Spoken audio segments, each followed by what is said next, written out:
അസ്സലാമു അലൈക്കും വറഹ്മത്തുള്ളാഹി. സൂറ ഇബ്രാഹിം ആയത്ത് നമ്പർ 49. അഊദു ബില്ലാഹി മിനശ് ശൈത്വാനിർ റജീം. ബിസ്മില്ലാഹിർ റഹ്മാനിർ റഹീം.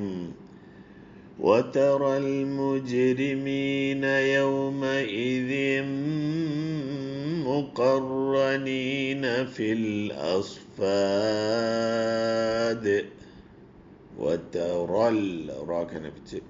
المجرمين جيمن كالكلا جيتون مجرمين يومئذ مقرنين يومئذ إدغام بيونا دايمانك مقرنين في الأصفاد صادنا سين لا في الأصفاد باين ചുരുട്ടി ഉരുട്ടി വേണം പറയുന്നത് സ്വാദ് പറയുമ്പോൾ കാരണം ഇസ്തിലായിൻ്റെ അക്ഷരമാണ് കനം കൂടി അക്ഷരമാണ്. അവിടെ കൽക്കല ചെയ്യുമ്പോൾ അസ്ഫാദ് കൽക്കല ചെയ്യണം വഖഫ് ചെയ്യുമ്പോൾ.